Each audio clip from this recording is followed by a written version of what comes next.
This is episode 85 of the 99 Forever podcast. I'm Eric Friesen, and my guest tonight is making his sixth appearance on the podcast. He's a contributor for HeavyHockey.com, Ryan Lotsberg. Ryan, how's it going tonight? This is my sixth appearance already. Time's flying by, Eric. Yeah, I think you're actually tied for the most appearances with about 4 other people now. So, yeah, great to have you as a regular guest on the show. Yeah, well, I'll have to get on again sometime soon here, break that tie. Exactly. First time we've done an episode since the season preview podcast. I'll have to go back and check all our bold predictions we did and see how many of them are trending in the right direction. I think there's a lot of tape there that needs to be burned. I mean, I think some of them might be doing all right, but yeah, we're still. I was talking to Bob about that actually at the game we were at, because I mean it was great to see you guys at the Oilers game and obviously the Heavy Hockey Showdown last weekend. We didn't get the result we were looking for in the Battle of Alberta, but just being at Rogers Place on a Saturday night is always a good time, isn't it? Oh yeah, absolutely. The atmosphere was fun, and I had great company sitting next to Kirk and Bob, and you were a seat over from Bobby, so we had really good company for that game. Even the misery loves company, right? Yeah, exactly. I mean, I went to the game the night before against the Wild too, and I was planning to drive home to Saskatoon on Monday, but then we had that huge snowstorm in Edmonton, so I had to extend my stay one extra day, and it actually worked out because I got to go to one more Oilers game against the Kings that night, and they picked up a win, so I'm glad I got to at least see one win on the trip. Yeah, that's definitely nice. That worked out well for you. Yeah, and I mean, it would have been awesome to see the Oilers stay undefeated in the Heritage Classic jersey, but if I had to choose, I'm still glad they won the actual outdoor game back in October when the jerseys were first worn. Yeah, they won the important game. Exactly. Like if I had to pick between a Battle of Alberta, I'd like to see a win in. That would be the one. And then on Sunday, we all met up again at the downtown community arena for the 2024 Heavy Hockey Showdown between the Heavy Hockey Network and Edmonton Sports Talk. And I'm happy to say that Team Heavy Hockey picked up the win. Ryan, just first off, how proud were you to be a part of this amazing event again this year? And secondly, on a bit of a lighter note, how many points did you end up with that afternoon? Yeah, I was really proud to be a part of that event. It's such a great cause, and it's just so amazing that so many people like that are on Twitter and that are Oilers fans just all rallied together around us and in support of the Sexual Assault Center of Edmonton. So that was really great to be a part of, and I was really proud of the fact that I raised $1,095 for SACE, which I thought I'd have trouble getting up to $300, but the fact that I finished over $1,000, and Michael said I was a top 5 fundraiser for the event, it's just really, really proud of that. So it was just a really successful weekend all around. Absolutely, and that's great that you were such a big part of it. I know you were very active on social media too in your fundraising goals, and for the second straight year, the Sexual Assault Center of Edmonton was our charity of choice. I believe we raised nearly $50,000 in benefit of SACE. And Ryan, with the number of sexual assault cases in hockey increasing in recent years, how important is it to not only raise funds but also awareness about the support that SACE provides? It's tremendously important. I mean, yeah, hockey has a bit of a stain on its reputation right now with all the charges that keep coming up and all the incidences that keep being brought to light here. But it happens so much more often outside of hockey too. And it's really important for us to spread the word about the work that SACE does and the products and services that they offer. It's counseling, it's education and outreach. It's just a lot of different things for victims of sexual assault. So all the work that they do is tremendously important, and we can't say enough things to support that cause. I mean, I couldn't agree more. And just like with everything in the news lately, and the bit of the bad reputation that some of hockey culture has had, I think events like this are at least a start to repairing some of the image and showing that hockey culture can be different and can change and can be more progressive in making not just everyone feel comfortable and a part of this sport, but also that people are going to be taken care of and not worrying that incidents like this are going to be a prevalent thing moving forward. Because there is a bit of a dark cloud right now, and there's still a long way to go. But I think that partnering up with SACE and having them be such a supporter of us and supporter of them for the Heavy Hockey Showdown was just a great thing this past weekend. Absolutely. Like you say, that this event is just one small step in the process. There's still a lot of work that needs to be done. Mm-hmm. But I liked what Michael said on the City News report about we want to show that that isn't hockey culture. Like there are so many good people in the hockey community, and I'm happy that I get to be surrounded by a big bunch of them. Definitely. And I think, like you said, you raised nearly $1,100 yourself, which is awesome. And that's going to help a lot of people.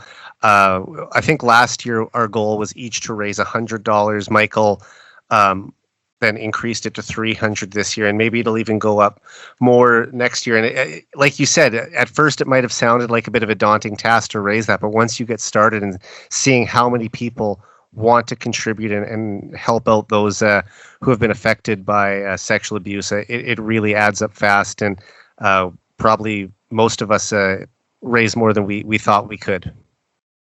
Yeah, it just shows you, A, the strength of the community that we're in, and B, like how great of a cause that SACE really is, and it's awesome to see just how the city rallied around us for that. And I know for me, it was mostly friends and family, so it was great to have the support of my friends and family throughout the entire process. And yeah, it's hoping for more next year. And over the past couple months, you have been posting, as I mentioned, about your fundraising and fitness progress. Can you speak a little about your 8 weeks of training leading up to the Heavy Hockey Showdown and your goals moving forward with it? Yeah, absolutely. So even prior to the Heavy Hockey Showdown, I've kind of been on a journey of self-growth and self-improvement. And part of that is my body, just because I live in constant pain, and I have lived in constant pain for over a decade now, and it has impacted my life in a lot of different ways. It's impacted my relationships, it's impacted me professionally, and it impacts my overall quality of life. So it's something that I need to get sorted. And I've been wanting to do more training this winter and working towards that, but the Heavy Hockey Showdown was just a really good goal for me to work towards. So that I had 8 weeks, and I wanted to get to a point where my skating was at a level where I didn't feel I was going to embarrass myself like I felt like I did the last 2 times I've played in the Heavy Hockey Showdown. So it was a lot of tedious work. Like I just spent 2 weeks just on ankle mobility alone, just rotating my ankles in circles and flexing them in all different directions.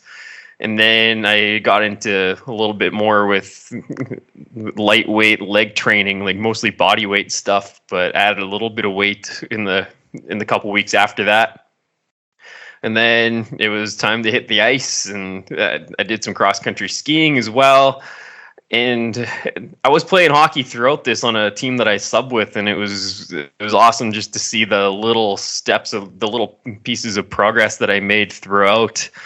And I was very happy with the results. I didn't answer your question about how many points I got in the showdown. I got 3 goals, which I was very excited about.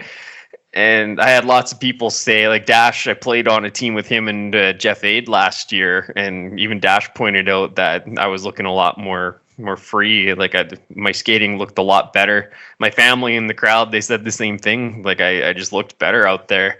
Then like I certainly felt better out there. Yeah, well, I mean, I had no idea that you were in that type of, discomfort with your body for, like you said, almost a decade. So I'm hoping that you're feeling better now, and geez, like you'd never know it from watching you out there because you were probably one of our better players. And like you said, scored 3 goals. I hit a post and a crossbar. So, I mean, I came within a quarter of an inch of getting a couple, but, glad that we had some other guys pick up the slack offensively. And what did we win? Was the first game, there was 2 mini games. Was the first one 2-1? And the second one is when we had the offensive explosion. It was like 9-7. I think the first one was 4-3. Like my first goal was the 2-2 goal. I'm pretty sure. Okay. But it was a tight one, that first one, and then the second game it was a good game. We had that offensive explosion early. What we are up 5-0, I think, or 6-0, and then final score, I think you're right, was 9-7. Like they made it interesting in the end, but we held on. Yeah.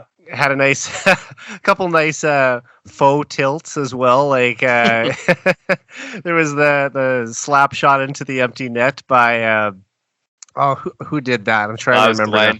Glenn, yeah, that was awesome. And then of course Dursa had a little bout with his son too at the end. Actually, after the game was done. So I mean, awesome event all around, and shout out to Edmonton Sports Talk for being a part of this. They were a good opponent, and a lot of familiar faces over on that team as well. So can't wait to do it again next year and make this even bigger and better than it was this year. Yeah, absolutely. And thank you to the guys at Edmonton Sports Talk. We had Dustin Nielsen, Tom Gazzola, and YouTube Trav on the ice. We had Matthew Iwanek and Lieutenant Eric behind the bench for their team. So how come we didn't have coaches? We didn't need it. I mean, clearly we won both games, but I mean, we should have been able to wrangle up a bench boss to stand back there for us too. We'll have to put out an open casting call for coaches for next season. We'll start the conversation now. Yeah. Michael's got a lot of preparations over the next 12 months to get this thing going. But awesome event, and glad to be a part of it again. Yeah, absolutely. Great job to Michael and the organizing committee. Jacqueline, wonderful lady too. Just everyone. I mean, they did so much. Like, yes, we all raised, funds for this wonderful organization, but there were some people who took a much larger role than the rest of us and put this thing together. So to all those people, stick taps to them, because it doesn't happen without them. Yeah, exactly. You just said it. It doesn't. The event doesn't happen without the tireless work that those people put into making it happen. So that a big thank you goes out to Jacqueline and the rest of the organizing team. Without a doubt. All right, let's transition to some Oilers talk now. And 11 different Oilers players picked up a point on Sunday night en route to a commanding 6-1 win over the Pittsburgh Penguins at Rogers Place. And with the victory, the Oilers improved to 37-20-2 on the season and are currently 3 points ahead of the Vegas Golden Knights in the Pacific Division standings. And following their historic 16-game winning streak, the Oilers had an up-and-down month of February. However, they've now won 4 straight games by a combined score of 15-6. Ryan, before we dive into last night's game specifically, in what areas have you seen improved play from this team over the past week that has led to better results? For me, the big thing is just defensive structure. Like, if you look at the amount of goals they were scoring in February versus what they were scoring during the streak, they're about the same, but they were allowing almost twice as many. Right, so it's just the defensive play and the defensive structure. What I was seeing in February was a lot of disconnection, like a lot of guys running around and guys out of position. But they've tightened things up a little bit since then. It's like Chris Knobloch had implemented his zone defense. It was more of a box in the center, hanging out in the middle. They covet the slot more highly. Like, they protect the slot with a lot more urgency under Knobloch. And they got away from that in February, but they're back to that now.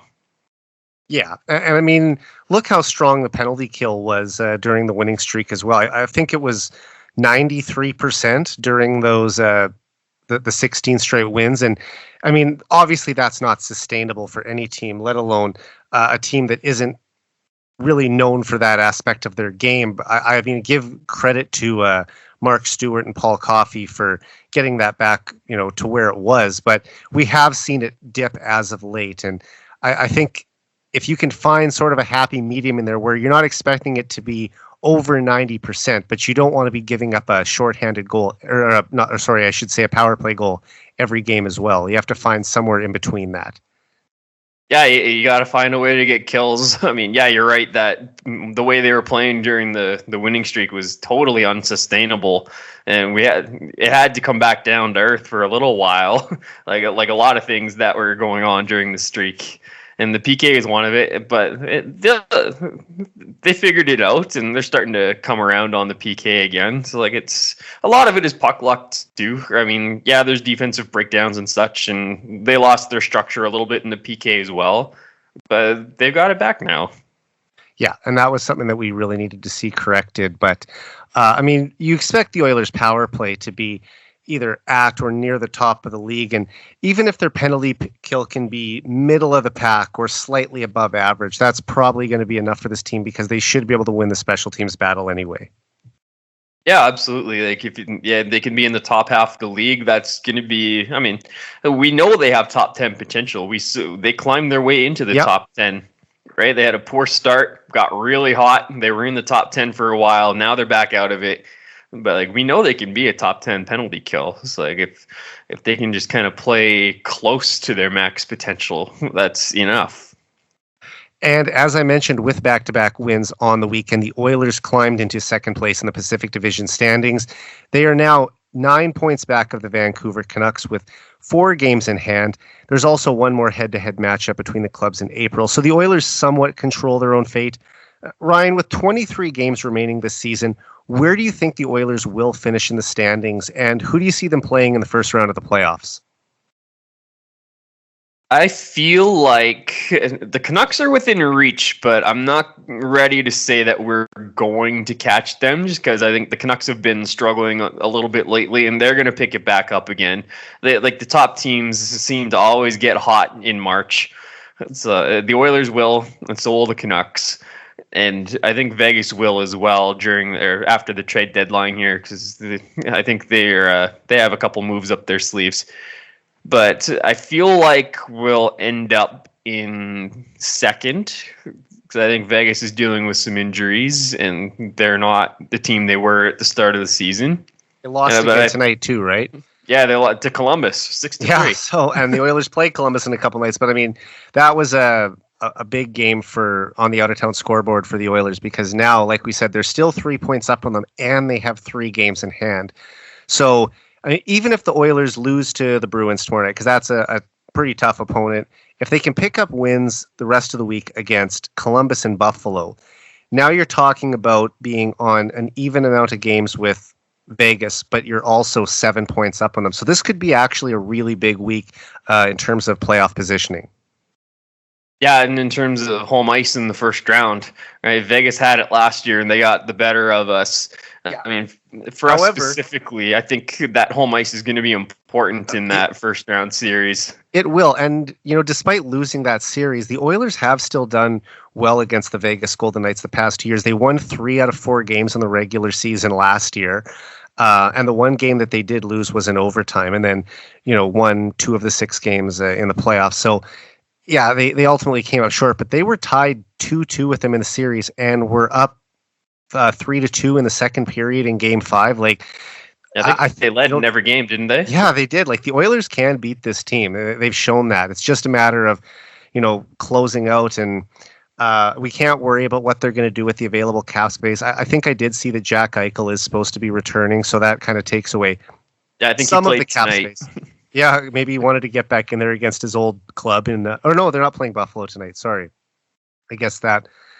Did they play Buffalo on the weekend? I think that was the game. Yeah. They played Buffalo. Right. Handed them their butts on the weekend. Yeah, it was 7-2 or something like that.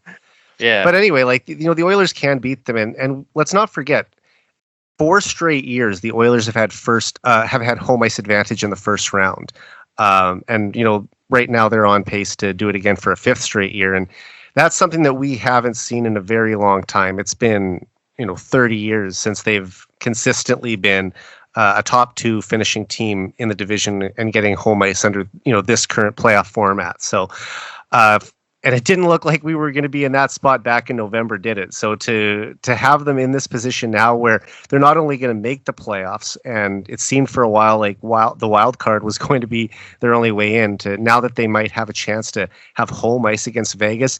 No one would have predicted that back in late November when they were about 20 points behind them in the standings. Well, it's amazing that we've caught up to them the way we have.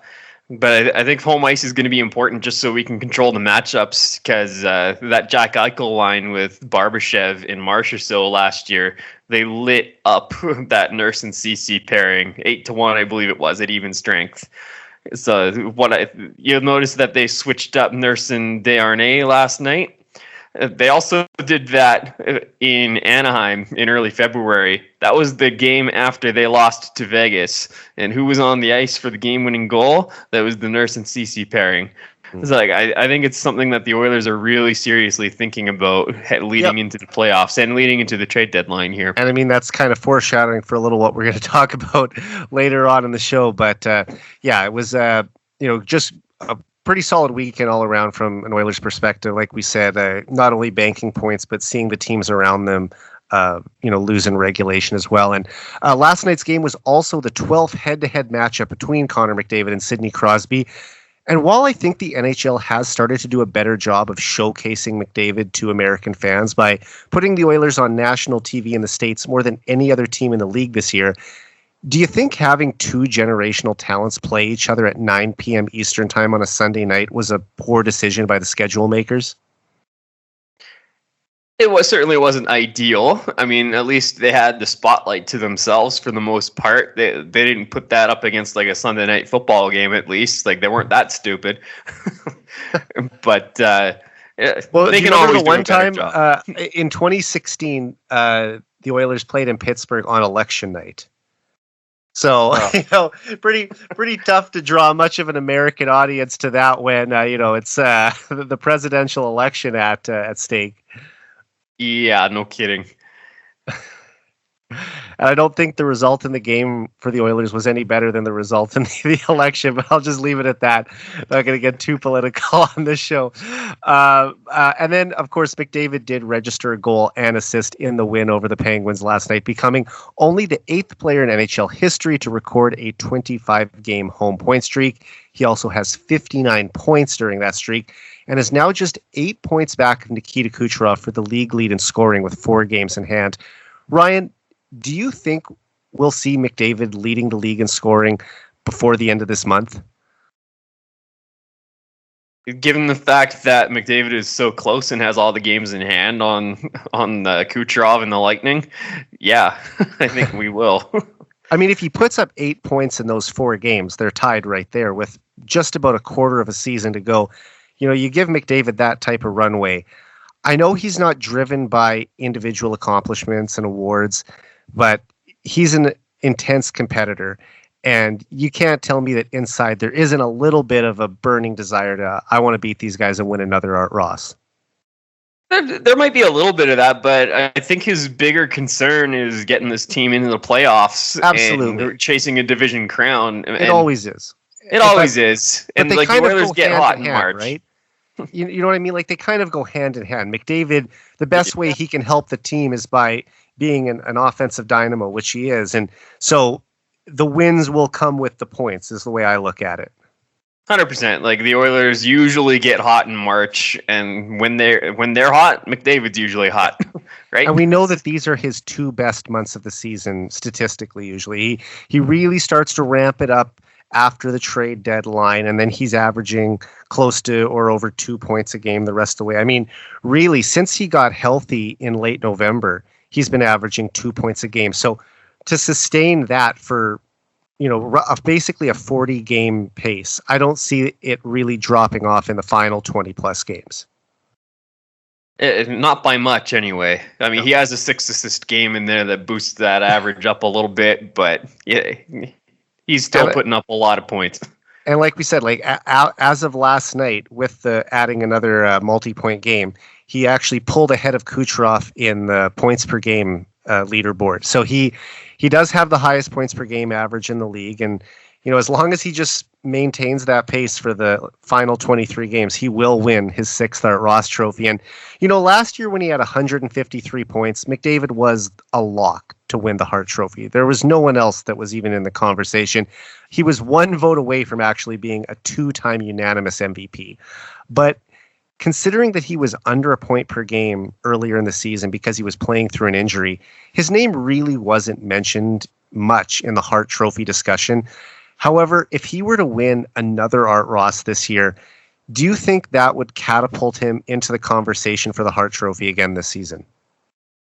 Well, it would certainly put him in the conversation, but I think the X factor is Austin Matthews, and whether he scores 70 goals or not is like McDavid might get 100 assists, which I think is the more impressive feat. It's been done fewer times. It's rare that guys get 100 points, let alone 100 assists. Yeah.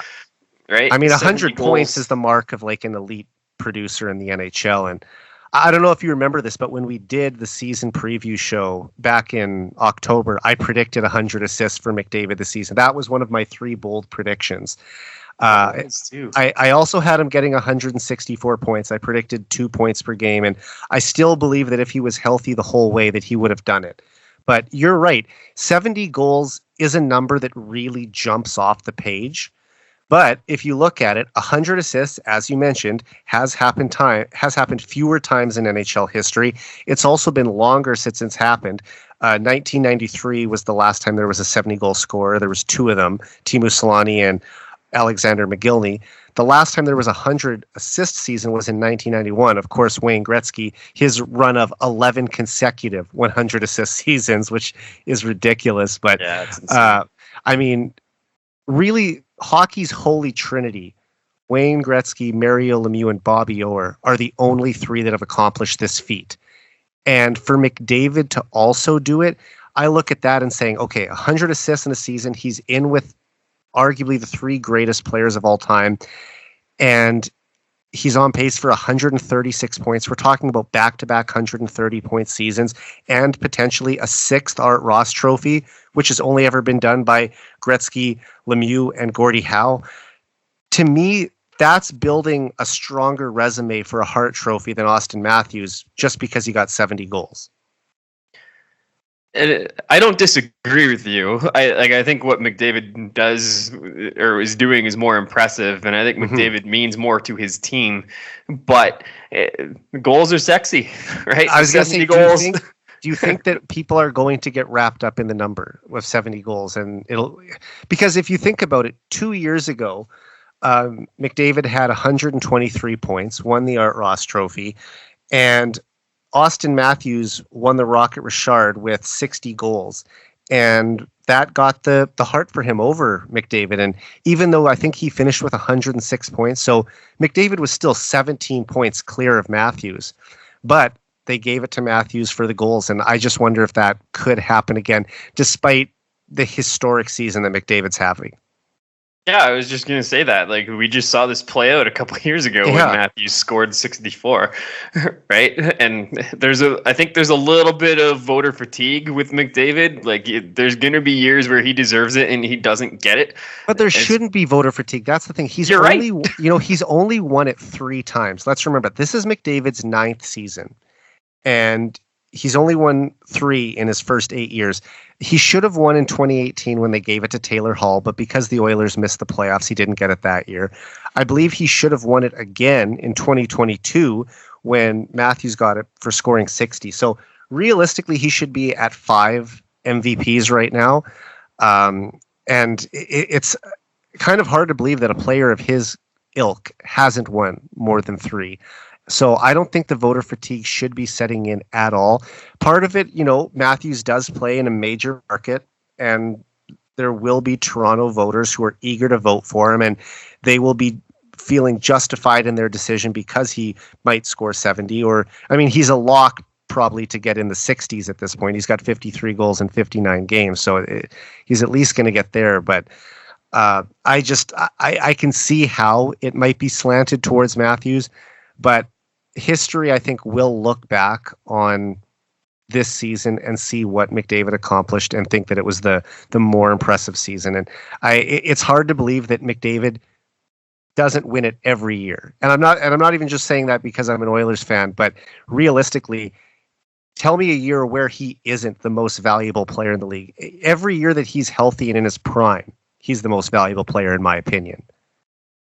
You're not going to get an argument on that from me.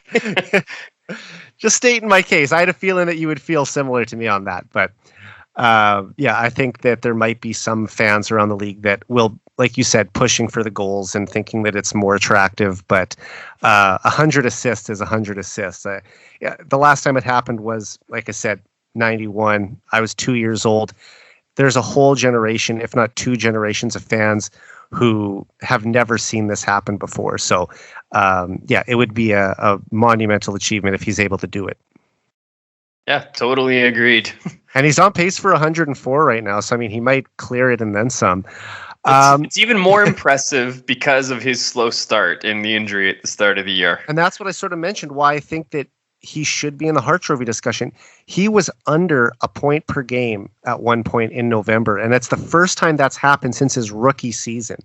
So to think that he has been at that level, right now he's heads and tails above everyone else as far as I'm concerned. Like, yes, Kucherov and McKinnon have been ahead of the scoring race more of the season, but the ground that McDavid has made up over the past 3 or 4 months, the fact that he's in the conversation now for another scoring title, considering how far back he is, that I think deserves Hart consideration alone.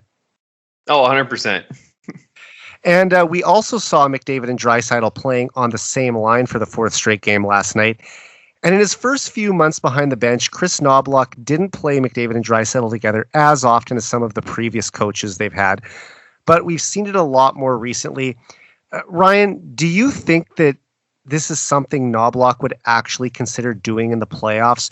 Or what do you think the main reason has been for reuniting the dynamic duo this past week? I think the main reason for doing it is because it's been working. That's the big thing. Like, I remember writing an article about this on Heavy Hockey earlier in the season. Like, I looked back at the last 5 seasons. It went back to it was the first year Draisaitl really broke out, when having the two of them together really became the nuclear option. You can't see my air quotes. Yeah. But, audio only podcast, but we're visualizing it. Yes. But like, looking at the results, I was looking to see whether McDavid and Draisaitl were actually that much better together or apart, and if there was a second line behind them that was performing well if they were playing together. And I was looking at Ryan Nugent-Hopkins specifically because he's the second line center if they are playing together. And like, the results were pretty 50-50. Some years it's better to have the nuclear option together, and other years it's better to have them apart. And when did this start? When you started tracking in 2016-17? I think it was 18-19. Yeah, that was I'd have to go back and look at the that was article. Draisaitl's first 100-point season. Yeah. So it makes sense. Yeah. Now, that was also a non-playoff year, so I'm wondering if the numbers could be brought down a little bit by that season when they were a bottom 10 team, because every season after that, the Oilers have been top 10 or maybe just outside, like in 11th or 12th place in the league. I was looking more at like goal share and shot share, so that kind of stuff. Like, I'd have to go back and look at the article again, but I wasn't so much looking at total goals. I was just looking at how did the team do when the lines were configured that way. Okay. Yeah, and that makes sense. And I mean, I've always said this whenever this conversation comes up. I think that they're better apart than they are together. Like, it's so exciting to watch these two create chances. I mean, how many grade A looks did the Oilers have last night? It seemed like it was breakaways and odd man rushes and guys left all alone in the slot for point blank chances. Like, when you put those two together, you know you're going to get some exciting hockey. But for this team to get to where they want to get, they're better apart than they are together, because it gives your team so much more depth throughout the lineup than just stacking your 2 best players and arguably the 2 best players in the world on one line. When you can separate them and have them each running their own line, I think it makes the Oilers a much harder team to play against when you can send them over the boards wave after wave. I mean, there's pros and cons, right? You split them up. You can have one of Connor or Leon on the ice for 40 minutes a night, right? Like you got one of the two best players in the world on the ice at all times at for any 40 time, minutes a night, right? So like from that aspect, it looks pretty good luxury that not many teams have. Exactly, but the other part of it is when you do that, you take a lot of the other players on the team out of the game. Like we lament the fact that we don't get depth scoring, but it's pretty hard to get depth scoring when you're getting 6-7 minutes a night, right? You're basically asking your bottom three lines to just stay even for the night. Don't give anything up, and the top line will win the game for us. So, I do like the idea of spreading out the talent a little more. I think it makes the Oilers deeper. And luckily they do have a lot of centers, so you can move Nuge back to the middle if you want. But he's played so much left wing lately that, you probably get into a little bit of a rhythm of that position. The good thing is he can go back to it whenever he needs to because he has been a center most of his life. Yeah, for sure. I have no problems with Nuge playing left wing or center. Yeah, just he needs, if he's playing center though, he needs wingers that can finish. Like he can't be the best player on the line. Like it can't be Juju Kara and Jesse Puljujärvi. Yeah, on exactly. His wings, you got to right? give him more talent to play with. But Exactly. When game one of the playoffs rolls around, somewhere around April 21st or 22nd, do you think that McDavid and Draisaitl will still be together, or do you expect that they'll be centering their own lines when the playoffs start? I think they're likely to be apart when the playoffs start. I mean, we'll see what happens on Friday here. There might be more weapons for Coach Knobloch to utilize. Yeah, and I think that that's a good idea too. Like, obviously, they want to upgrade the team. You have to. You're basically showing McDavid and Draisaitl, sticking with them for a second, that you're committed to winning and committed to making this team better constantly. And you see some of the other teams around the league really loading up for a playoff run. The Oilers have to do that too. They can't just sit on their hands. They have to be staying in this arms race and upgrading the team, which we will talk about in a bit. But, the Oilers have been getting a little more support scoring from throughout the lineup lately. And that was a big factor during that 16-game winning streak in December and January. Ryan McLeod had a goal and assist last night. Warren Foegele picked up a couple helpers. Corey Perry chipped in another goal. Even Sam Gagner, who had been out of the lineup for a while, had some good chances. How encouraging is it for you to see the Oilers getting more contributions from the bottom six? It's huge. It's vital. It was been lacking all season. Even during the win streak, it was lacking. Yeah, like Foegele and McLeod were getting points, but they were playing with Draisaitl during the winning streak. They were. And so it wasn't like that was depth.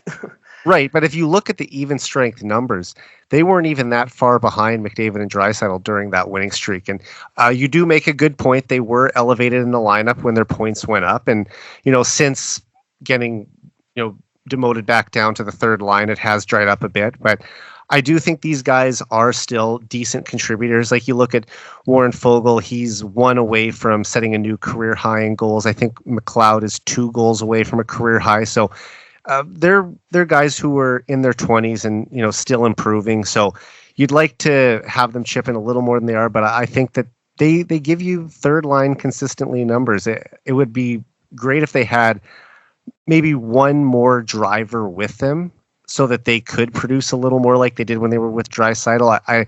I don't know if they regularly get that on the third line with them, and that's maybe something that the Oilers still need to address. But I think that hopefully they can build off this game and it be a good confidence builder the way that they played against the Penguins and take that forward for the rest of the season.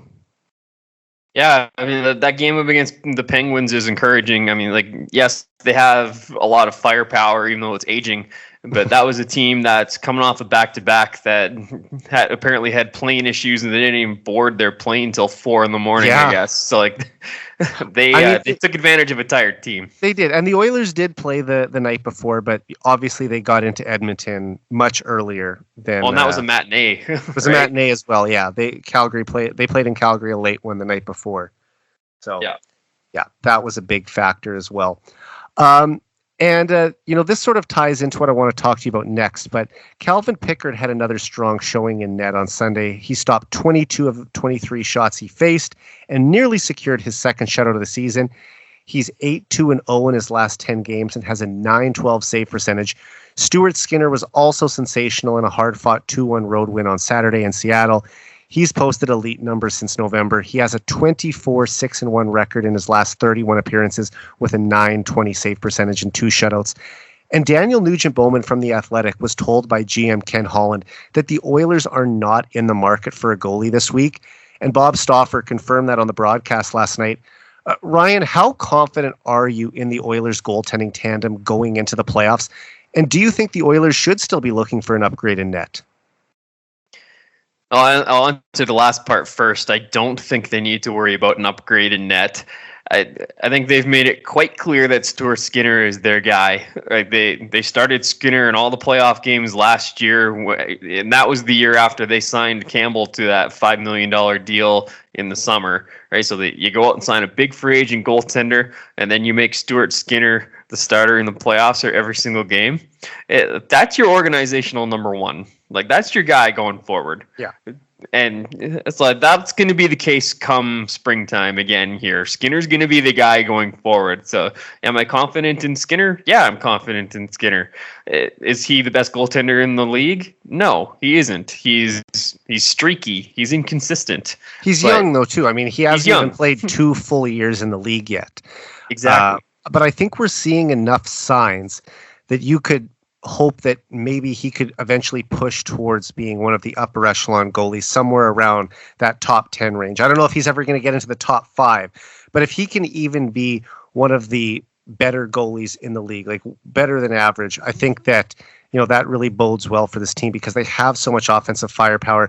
If they can get the saves to go along with it, then, they're going to be well set going into the playoffs. And I mean, go back to December even, or even early January when the winning streak was only at about 10 games, there were still a lot of conversations about the one position the Oilers need to address more than anything else is the goaltending. And that doesn't necessarily mean getting an upgrade on Skinner, but more than anything, getting an upgrade on Pickard and having a reliable backup that you can have in. But I would say that with the goaltending that Pickard has given them since he was brought up from Bakersfield, I don't know if they could find anything better than that on the trade market right now. And even if they could, would they be willing to pay the price for it? Well, yeah, that's exactly it. Pickard's been really good. He's a solid veteran pro. He just looks so steady. Sorry to cut you off, but he just, he might not make a bunch of spectacular saves, but he just makes the saves he's supposed to make. He looks like a guy who's played 13 years of pro hockey, which he has. Yeah, 100%. It's like the guy knows what he's doing. Like, I was excited when we got him because I knew he was a really good insurance policy, and we needed to cash it in this year, and it's worked out for us. Maybe that's underrated how important it is to have a solid third organizational goalie. Yeah, 100%, and especially one that's making league minimum like Pickard is. Like, yeah, you could go out and spend assets on a Jake Allen or a Charlie Lindgren or whoever else you want, but there's no guarantee that they're going to get better results than Pickard's gotten them. And even if you do go out and do that, then you've left yourself very thin for being able to address anything else. And I really think if you had to make a list of areas where the Oilers need help, between the pipes probably is lower on the priority list. 100%. And, like we said, goaltending was, a strength during the regular season last year. Like, Skinner had a much better first season as a starter than we expected. He was really thrust into it very early on in the Jack Campbell era after things, quickly didn't go well. And he thrived in that position. The playoffs didn't go as well. He was pulled 4 times in favor of Campbell. And, maybe you could have argued that Jack should have got to start 1 or 2 of those following up with those pulls. But it's hard to blame Skinner too much in the playoffs when they might have not even been in the spot they were in if it wasn't for him during the regular season. So I don't want to fault him too much. I think that it was just a situation where you have a rookie goalie, an all-star at that too, like a rookie all-star goalie being asked to try and take a contending team all the way to the end very early on in your NHL career. And obviously we said he came up short against the Vegas Golden Knights, but I thought that overall last season, I would still give him a more than passing grade because of, what he did during the regular season alone. Oh, 100%. And then I don't want to be hard on Skinner for his playoff performance last year either. I think the team in front of him wasn't very good, especially against Vegas near the end of the series. There were a lot of breakdowns. Some guys went cold too, right? Like, I mean, Zach Hyman and Nuge and Kane, like some of the important players on this team that were so big during the 2022 playoffs. Didn't have probably the type of playoff run that they would have liked to have. And, hopefully this spring it'll be a little closer to what it was 2 years ago when it seemed like everyone in the Oilers' top six was on fire. Yeah, I mean, we can only get or hope to be so lucky again. Exactly. But yeah, I don't think that that's an area that they really are that concerned about. I don't know what the summer holds. Like, they have Olivier Rodrigue, who is going to need waivers to be sent down next season. I was wondering if maybe he would get a start or two down the stretch once they have their playoff position locked up, just to see what you have in the guy. But, it's going to be interesting to see what they do with that backup position next season, because I really think they're going to try to make a Jack Campbell trade in the summer. Maybe you have to give up a first round pick, attach it to him to get rid of the contract. But, it's a problem for down the road. Right now, I think they're just fully focused on how we can make this team better in the short term going into the postseason. Yeah, absolutely. And I think they're definitely going to look to move Jack Campbell in the summer. We'll see. I mean, the Kings were able to move Cal Peterson last year, so it's possible. I mean, you just have to find a team that's willing to do it and take him on. Like, okay, the San Jose Sharks are probably going to be bad for another 5 years. Would they be willing to take Campbell off the books for the Oilers? And especially because they have so much cap space too. Hey, take a chance on it. We're in Anaheim or one of these rebuilding teams, Chicago. We'll send you Campbell. We'll give you a first round pick, and that opens up $5 million of cap space for the Oilers. And the only bad part about that is it kind of limits you at the trade deadline next year that you don't have that first round pick to deal. But you could also argue that just getting that $5 million of available cap space back might be worth doing it. Well, and you look at the fact that next year the league the salary cap's going up by about $4 million. 5%, yeah. Yeah, it's supposed to jump from 83.5 to 87. So, I mean, if you get that $4 million jump, now the Connor Brown bonus is going to take up a good chunk of that. Yeah, and Corey Perry too. So between the two of them, we're pushing $3.5 million. Probably. So, I mean, if you can get that extra money back, that would give you the money to go out and maybe add a player in the offseason, or even just re-sign some of the guys that you're going to need to re-up as well. Exactly, and we're looking at rentals at the deadline here, and you're probably going to want to get a chance to retain them if you can, because of the assets you're going to have to give up to get them, and you need cap space next year to do that. Without a doubt. All right, let's dive into some trade talk now. And according to Bob Stauffer, the Oilers are looking to add as many as 3 players before Friday's deadline. Ideally, they would like to acquire 1 top 6 forward, 1 bottom 6 forward, and 1 top 4 defenseman this week. And again, it will have to be a money in, money out situation due to the Oilers only having about $2 million in available cap space. So tonight we're going to run through Ryan's top 5 Oilers trade targets, what he thinks the acquisition cost would be for each of these players, and where they would ultimately fit in the lineup if the Oilers were to trade for them. So let's start with number 5 on your trade targets list, Nick Dowd from the Washington Capitals. Dowd is a right shot center. He's 33 years old. He's 6'1" and 193 pounds. He has 8 goals and 16 points in 45 games this season, and he carries a $1.3 million cap hit and is signed through the 2024-25 season. Ryan, what do you think the Capitals would be looking for in exchange for Dowd? Well, I know the Caps are looking to get younger. They want to get younger players onto their roster. So they're going to be looking for, obviously, young players that are either contributing or very close to contributing. So I think that it's going to cost something around Raphael Lavoie and a 3rd-round pick.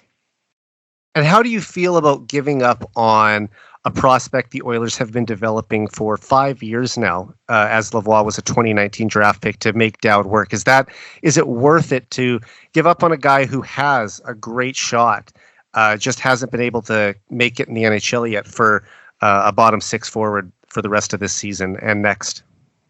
I mean, I really like Lavoie as a player. I was impressed with his preseason, and he didn't do much with his opportunity at the NHL level this year. Yeah, he didn't get many minutes either, but he really didn't do a lot out there. But it all depends on where the team's at in their competitive cycle here. And the Oilers are in win now mode, and the other thing of it is when Jeff Jackson came in this summer, one of the first things that he did was he fired Tyler Wright, right, the head of amateur scouting, right? So I think that right there is a sign that they're not married to any prospect. Yeah, I was just about to say that. And Raphael Lavoie was one of Wright's first draft picks with Edmonton. And I'll be honest, he was a prospect that I've had high hopes for. And, he was a great scorer in junior. He got better every year. His goals per game average continued to go up. And even in the minors, we've seen him start to, make some strides. I think he's close to 20 goals on this season now. He had 25 last season. But yeah, you're right. He just hasn't been able to find a foothold in the NHL. So if you can bring in a guy who can make the Oilers better right now, as opposed to a player who could help you down the road, then it's probably a trade that you're willing to make. And there's going to be suitors for Nick Dowd. Like, he does a lot of good things, but the big thing is it's a $1.3 million cap hit, which is really reasonable, right. And he's signed through next year. So, like, that extra year has GMs salivating over Nick Dowd. So you got to give something up to get a guy like Dowd right now that you think can help you win a championship. And yeah, I like Lavoie. He's a prospect that I also had high hopes for, but that's the cost of doing business. True. And what do you think makes Dowd a good fit for this team, and where do you see him slotting into the lineup? The Dowd is such a good fit because he's basically a coach's dream. Like, he's responsible defensively. He's good on the faceoffs. I mean, this is the third year of his career where he's under 50%. And I mean, the guy's 31 years old. He's been around for a while, and he's not even that far under 50% this year. So he's been consistently good at draws throughout his whole career, and he kills penalties. So I view him as a younger, bigger, faster, stronger version of Derek Ryan. Yeah, and I mean, if he can fill the Derek Ryan slot, that would be perfect. And I'll give Derek Ryan credit. He has been a solid bottom six contributor for the past 2 years. I think he has better than average skill for a fourth liner. He does a lot of the things you listed that Dowd can do, but we have seen a drop in his play this season. He did turn 37 back in December, and if they can bring up an upgrade on him to the Oilers roster, then I would be in full favor of it because, that fourth line doesn't get many minutes, and maybe with Dowd sliding in there, you can trust that line out there a little more often. Yeah, and we don't have a true, legitimate fourth line center right now. Like, Ryan has played center in the past, but he doesn't have the boots for that anymore. Matthias Janmark has played center in the past, but same idea. It didn't quite have the boots for that anymore. You got Dylan Holloway, who they're trying to experiment with at center, and I don't mind that, but he's been a winger at the NHL level. So just to have a solid, reliable veteran anchoring that fourth line, that's another right-hand shot that can win faceoffs. I think that's an important piece that the Oilers have been looking for a couple of years now. Definitely. Okay, moving on to number 4 on your list, Alexander Carrier from the Nashville Predators. Carrier is a right shot defenseman. He's 27 years old. He's 5'11" and 174 pounds. He has 4 goals and 19 points in 57 games this season, and he carries a $2.5 million cap hit and can become a UFA on July 1st. Ryan, what assets would the Oilers have to send out to bring in Carrier? I see 3 pieces going the other way here. One's got to be Cody Ceci to make the money work and to open up the roster spot. I think it's going to take a 3rd-round pick, and I think it's going to take a defense prospect, which in this case I think is going to be Phil Kemp. Yeah, I mean, give a credit to Kemp as well. He got in 1 NHL game this year, sort of as a reward for being a good soldier down there in the minors the last few years. Only played 3 minutes in Montreal, but still a night that he'll never forget. And some fans might be a little apprehensive about sending out another defensive prospect because of last year the Oilers trading Michael Kesselring, who is now playing a regular role for the Coyotes. And obviously it'd be great to have him pushing for a spot in the Oilers lineup this year instead, but that was the cost of doing business to bring in Nick Bjugstad, and I thought that he was an excellent addition to the team, so I would still do that trade over again. And, if the Oilers do have to give up Phil Kemp, I don't think that's the end of the world. He's not viewed as one of the Oilers, top defensive prospects. If it was something where they had to include a Max Wanner or a Bo Akey, then I would reject a trade like that. Yeah, timing is everything. Like Phil Kemp is an older prospect. Right. We're at that time where I think he's 23 or 24 now. Yeah, it maybe even older. I don't know, but it's sink or swim, and like he's gotten 2 minutes of NHL ice time. Yeah, right. And maybe he makes a team that is more in rebuilding mode than trying to crack a roster that's pushing for a Stanley Cup. That's a tough challenge for a young defenseman. And, that's what gives some of their higher end defensive prospects more time to, season in the minors or even in junior, because they don't need to be cracking this roster right away.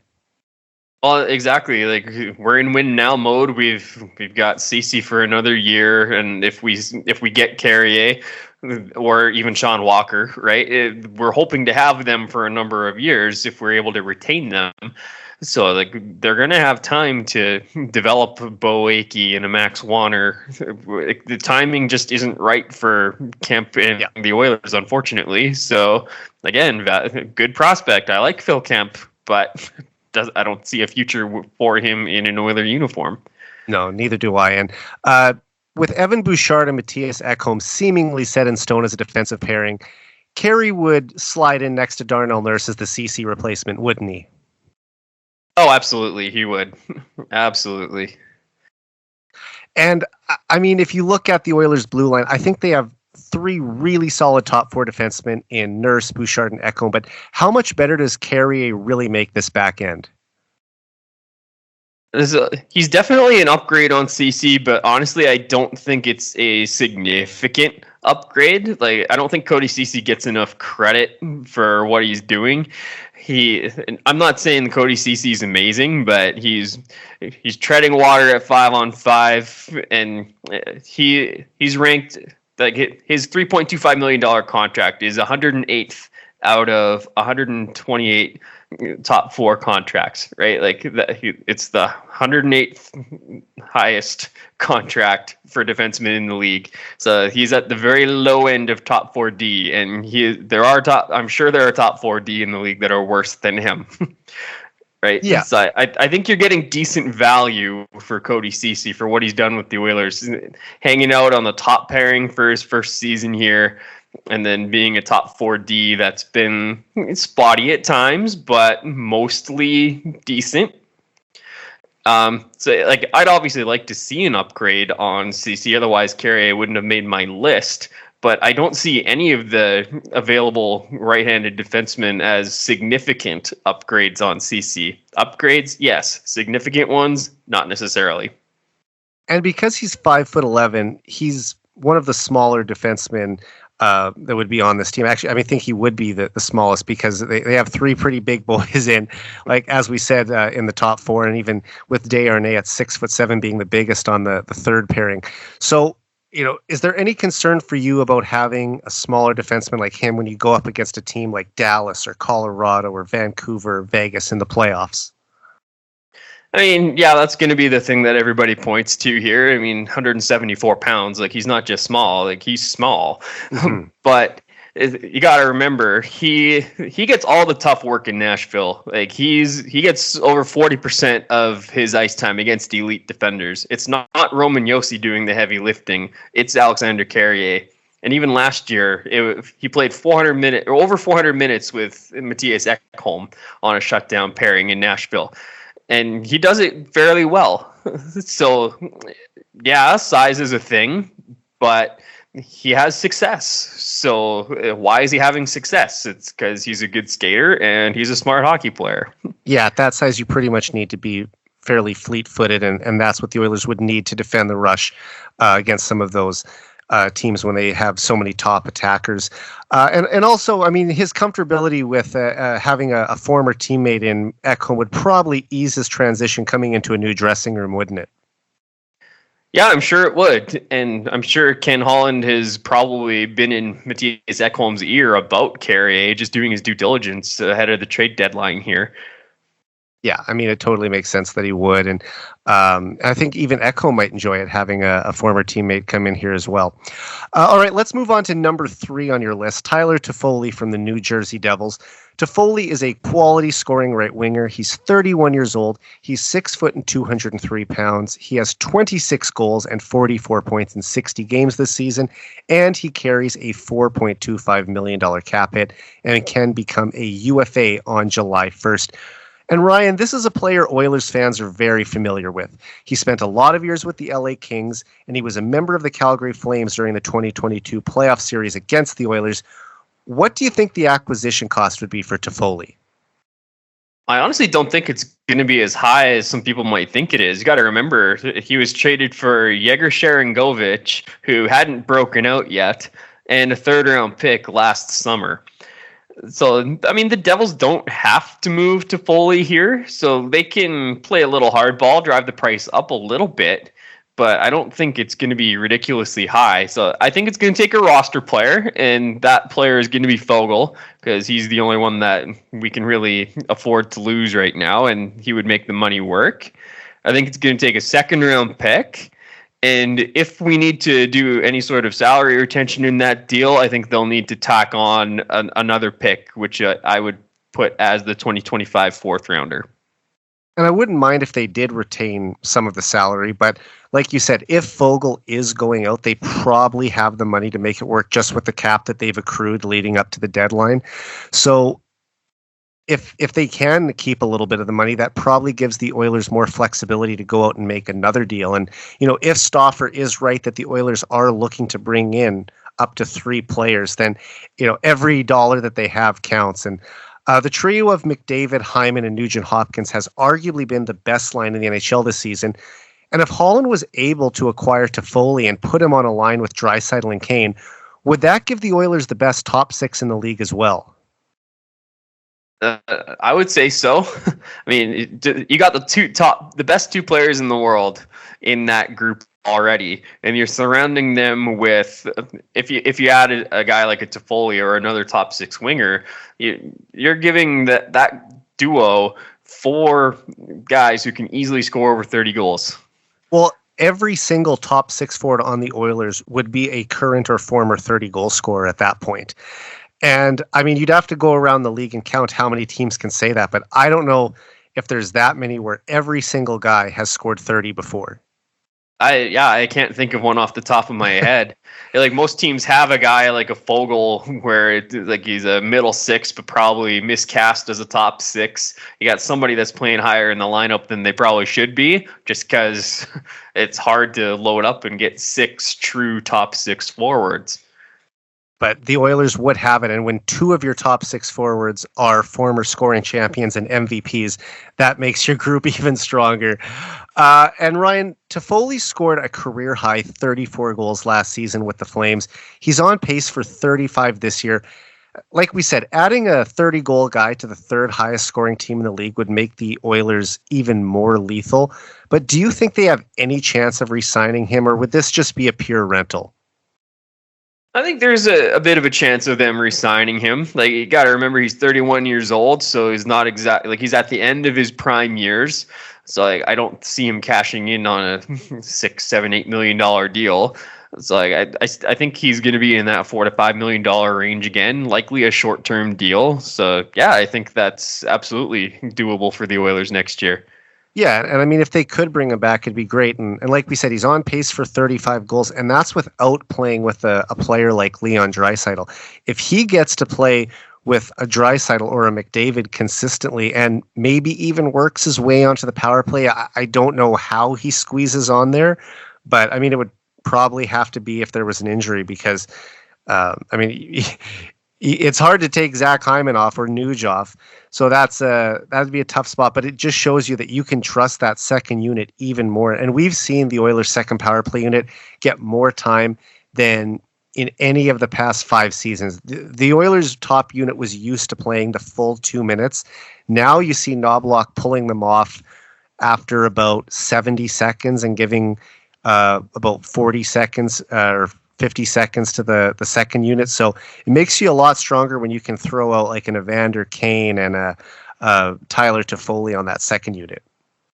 Yeah, absolutely. It just adds more depth to that second unit. But you're right. I don't think he's going to get a lot of power play time. And that's why I'm targeting guys, that can finish, because we need more scoring on Leon's wing. And Toffoli has that. He's at a 14.7% shooting percentage this year, which is well above league average. He's 11.5% for his career, which is above league average. But he's at 30 even strength points this year.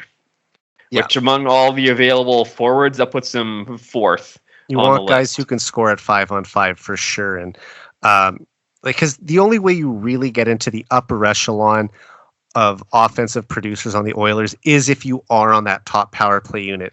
But the fact that he has 26 goals already and there's still a quarter of the season to go, that's the kind of guy who you could really see fitting in well with this team. And like I said, making them even more dangerous offensively. Absolutely. Okay, let's move on to number 2 on your list, Pavel Buchnevich from the St. Louis Blues. Buchnevich is a dynamic two-way left winger. He's 28 years old. He's 6'1" and 196 pounds. He has 24 goals and 48 points in 58 games this season, and he carries a $5.8 million cap hit and is signed through the 2024-25 season. Ryan, what type of package would the Oilers have to put together to bring in Buchnevich this week? It would be a very expensive and painful package. I like Buchnevich, but I don't see this happening. But he's this high on my list because he is such a good player and he would be such a good fit. But the reported ask from the Blues is a first rounder and 2 prospects, and then it's going to be similar to the Lindholm deal where there was a roster player involved as well. So we're looking at a 2024 first rounder. We're looking at probably Warren Foegele as the roster player. Just to always make the money work because he's an expensive bottom sixer. Exactly. But there's still going to be 2 prospects here. And if you think that we're going to give them Matvei Petrov or Ty Tullio, you're dreaming. These guys are going to want Dylan Holloway and Philip Broberg. They want our best prospects. I would include Broberg in it. I wouldn't do Holloway. I think that's too much. You're already getting the first round pick, and we're giving them an active player. Including Holloway too, I would have to walk away from that one because I think that this is a guy who can help you for the next decade, and we're seeing him slowly start to take steps. Like there is a player there. And if he gets more time, maybe eventually he gets a look in the top 6. Other teams around the league are giving these young players opportunities. If Holloway next season gets a real chance to play on one of the 2 skilled lines, then we could see him take off as well. And that would be one where I wouldn't want to touch. I wouldn't trade Bo Akey either. I'm a fan of a lot of these guys in the Condors, even the ones who haven't really had an offensive breakout yet. But, if they had to move a Matvei Petrov or an Xavier Bourgault, then I could be willing to part with them, but not for Akey or Holloway. And I agree with you, and I think that the Oilers are going to agree with you as well. I'm not even sure that Buchnevich is going to move for that very reason. Doug Armstrong knows what he has in Buchnevich. He's got a point per game player that's signed through next year at a somewhat reasonable cap hit at 5.8, and the Blues do not have to move him right now. It's not a disgruntled player. It's just they could get a premium package for him at the deadline here. They might think about it, but if they're not getting the package they want, then they're not going to move him. And like I say, they're going after teams' best prospects if they're going to sacrifice Buchnevich. So I don't think it's going to happen. And I wouldn't want to give up that proposed package I laid out either, but I think that's what it would take. And just for the sake of argument, if Holland was able to pull it off, we talked about Toffoli being a great fit on Draisaitl's right side. But if Buchnevich plays on Draisaitl's left side, do you just move Kane over to right wing, or do you maybe elevate Holloway to that spot? And what makes Buchnevich an even more appealing option for the Oilers than Toffoli? He's got a little bit more speed than Toffoli does. Like, he moves around the ice a little bit better. His 200-foot game is a little bit better than Toffoli's. Like, the thing you like about Toffoli is his shot, right? And like, Toffoli is also Stanley Cup winner, captain of the World Championship team this year. So like, he's got some leadership qualities. He's won before. But Buchnevich is just a better 200-foot player, and he's got a little bit more offense in his game at this stage of his career than Toffoli does. And you're right, the fit's a little bit awkward. He's a left shot. Buchnevich can play both sides, but he is playing left wing in St. Louis right now. So you're either looking at moving Buchnevich or Kane over to the right side, or you're looking at putting Evander Kane on the third line, which that creates its own set of issues. Yeah, I mean, there are those aspects. I mean, it's nice that he can kill penalties too, so that does help. But yeah, the Toffoli shot is a big thing. I mean, we just saw Buchnevich score a pretty nice goal against the Oilers a week ago, and he finds the open ice, and he has that one shot scoring ability. So I do like those aspects. A little bit of a bigger body too. So yeah, if they could bring him in, then that would work. It just seems like, if the package is that expensive, I would probably just check down and go for Toffoli instead, though, because if you can get a guy who is only marginally marginally worse for a significantly lower price, then you probably just want to go with that. I mean, you look at Buchnevich, 24 goals in 58 games. Toffoli has 26 goals in 60 games. Pretty comparable offensive numbers. I would probably elect to do the cheaper option and not send out as many assets in one deal. And again, I'm looking at even strength points here. Like, Buchnevich has 35 even strength points this year compared to Toffoli's 30. So yeah, Toffoli is a little lesser than Buchnevich, but Toffoli at 30 even strength points so far is still pretty good. Yeah, I would not turn my nose up at that. For sure, and those are definitely aspects to talk about, as we mentioned, with the power play opportunities being so hard to come by. All right, this is what we've been leading up to. Your number one trade target for the Oilers this year is Vladimir Tarasenko from the Ottawa Senators. Tarasenko is a veteran scoring right winger. He's 32 years old. He's 6'1" and 219 pounds. He has 17 goals and 41 points in 57 games this season, and he carries a $5 million cap hit and can become a UFA on July 1st. Ryan, what do you think the Senators are looking for in exchange for Tarasenko? I actually posed this question to a friend of mine who's a very smart hockey guy, Senators fan. He said he would be happy if they got a second-round pick. And I was doing a little bit of reading today that the Sens reported ask is a second-round pick and a prospect. So I think we're in the ballpark there. But not a high-end prospect. Not necessarily a high-end prospect. It just said a prospect. Okay. So, and however much retention needs to be involved here is going to be a factor as well, right? Yeah, so, I mean, are they willing to eat a contract? Hard to say.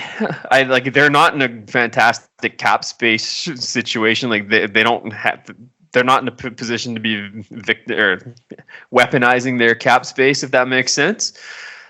But I think they're still a rebuilding team. They've got a lot of good core young pieces, but I think they're still going to be looking for picks and prospects to bolster themselves for the years to come.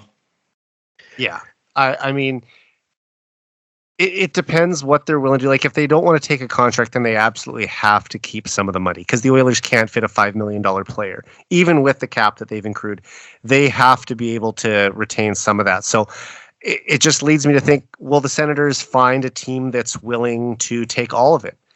And would that be a more, stomachable option for them than having to say, oh, okay, well, we're going to have to retain some salary to make this work for Edmonton. What kind of sweetener are they going to put in to make us want to do that? So we'll have to see how this kind of fits in ultimately. And, the top three names on your list are all offensive-minded wingers, and that makes sense because it's been reported that that's the area the Oilers want to address the most. They're all former 30-goal scorers as well, and while Tarasenko does have the most high-end skill of the three, he's also the oldest and has the fewest of the goals between Buchnevich, Toffoli, and himself this season. So In your opinion, what makes Tarasenko the best possible trade target for the Oilers? A couple things. Like I talked about Tyler Toffoli's shooting percentage, 14.7 this year. Tarasenko's at an identical 14.7% shooting percentage, and Tarasenko's at 12.8% for his career, so well above the league average for finishing. Tarasenko's a left shot, but he's a natural right winger, right? That's the big thing for me. Like, I want a guy who's naturally a right winger. Like, we're loaded on the left side. We need help on the right, right? So I want to make sure we're getting a right winger and one that knows how to finish. And the other thing with Tarasenko is he's got 33 even strength points, which is third on the list of available forwards at this deadline, behind Buchnevich and Jake Gensel. So, like, of the cheaper Plan B type of rental wingers that are available, I think Tarasenko is the best fit. Yeah, no, and that makes sense. And because the Oilers already have 3 top 6 wingers in their early 30s in Hyman, Nugent Hopkins, and Kane, do you think the Oilers should try to re-sign Tarasenko in the summer, or would the forward group be getting too old at that point? That's definitely a fair concern. Like, even if you go Toffoli, it's the same idea. It's older. It's a little bit slower. Ideally, you want to add a little bit more speed to your top 6, but we're in win now mode. Like, these guys are still in their prime, although near the end of their primes. And we're in cap space. We have cap space issues, right? So if you can get these guys to short-term deals with a moderate cap hit, I think that's going to be the easiest way for the Oilers to succeed here. They don't have high-end young players that are ready to make an impact. Holloway could in the future, but it's not happening this season, and it might not next season either. It might never happen, right? We don't know that. Yeah, and I mean, I don't think everyone realizes it, but the Oilers are actually an older team than some people might think. Like, you know, McDavid and Draisaitl are the 2 youngest in the top 6, and they're both in their late 20s now. So luckily, you've got guys like Hyman who are having, who's having the best season or best 2 seasons back to back of his career in his 30s. Nugent Hopkins seems to just be getting better with age, like a fine wine. So if they can bring in Tarasenko and he fits like a glove too, like it shouldn't necessarily matter if he turns 33 later this year, because if he can still contribute at a close to 30 goal pace, like, what is he on pace for this year? I said 17 goals in 57 games, and that's without the benefit of playing with a guy like McDavid or Draisaitl. So right now he would be on pace for about 25 goals. Maybe you bump that up to 27, 28 playing with these guys, and like you said, if you can bring them back next year on a reasonable cap hit, it could work, because I don't know if they can find another right winger for the available cap space they have who can produce like that. Yeah, absolutely. There's nobody that's ready to step in right now. And the other thing about these guys like Toffoli and Tarasenko is a Stanley Cup winner, right? Yep. He's been there, done that. And all reports out of Ottawa say that he's a leader on that team. He's a strong voice with the young players in Ottawa. So that's a strong dressing room presence that you want on your team when you're trying to win a Stanley Cup. Without question.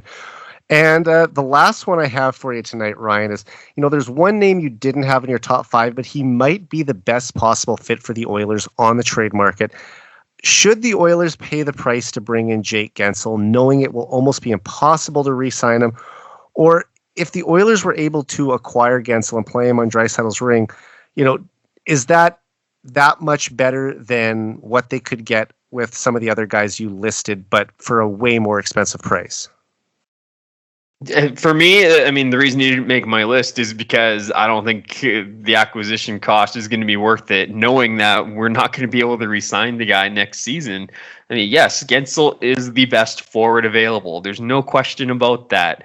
Point per game player. He's got 39 even strength points. That's top of all my list here out of all the guys that are available. But if you're balking at the package for Buchnevich, it's going to be a very similar, if not richer, package. I was going to say, do you want to speculate on what it would be for the Oilers? Yeah, so Fogle would have to be involved again. 2024 first at a minimum. They're like, say goodbye to Dylan Holloway. If you want Gensel, buy Dylan Holloway, and you're likely saying goodbye to Philip Broberg too. Like, if the Blues are asking for that for Buchnevich, Gensel is a more valuable player. And this is a player that the Oilers wouldn't even be able to re-sign, even if he wanted to. And it's unlikely he would, as an American player from the East, very likely that he re-signs in one of those markets. So yeah, and we haven't even talked about salary retention yet. Exactly. So, I mean, it might be the perfect fit. And you'll see the odd person on Twitter saying, just do it, Ken. Whatever the cost is, make it happen. Bring in Gensel. I mean, if they won the Stanley Cup, then you don't care about what you had to send out to do it. But I just think that the assets that they would have to give, it's just so risky, and it could set your organization back if you just bring them in and it doesn't work, or they go out early in the playoffs or something. So I don't know. I would probably prefer to bring in a guy who can give you similar, even if a little less production, but for a lot less in terms of having to give up players and picks. Yeah, there's lots of other options available. I like Tarasenko the best, and Toffoli next after that. But Frank Vetrano is an option. Jordan Eberle is an option. Anthony Mantha is an option. Adam Henrique is an option. There's going to be lots of guys available that are going to give us the results we need in the top six. Yeah, of course. And Ryan, I just want to say thanks again for being on the show tonight. Always great talking to you. Like I said, you've been on 6 times. We'll definitely try to have you back on at least one more. Hopefully, maybe even the playoffs would be a good time for that. And I know you've written a couple articles recently for heavyhockey.com about the trade deadline as well. Could you just quickly talk about that? And do you have anything else coming up this week? Yeah, so I'm doing, it's going to be a 4-part series on players that could be leaving the organization this week. So far, I've released pieces on Warren Fogle, Dylan Holloway, Cody Ceci, and Tuesday I'm going to be releasing a piece on Brett Kulak. So look out for that. I'm going to do a piece on potential trade deadline targets as well before the deadline. So keep your eye out on that. And of course, we'll have a reaction to anything that the Oilers do on or before Friday. That's awesome, man. We're looking forward to that. And where can people follow you? Yeah, so you can find me on Twitter. My handle is at LotsRyan. Username is Lotsy. I'm hoping that's a little easier to remember for people than what I used to have on there. But that's where you can find me. All right, everyone, please go give Ryan a follow and check out all his work at heavyhockey.com. You can also follow me at Eric J. Friesen. You can follow my podcast at 99 Forever Pod. Ryan, always a pleasure talking to you. Let's do this again soon. Yeah, absolutely. It was awesome. Thanks so much, Eric. Awesome. So for Ryan Lotsberg, I'm Eric Friesen. This has been the 99 Forever Podcast. We're out.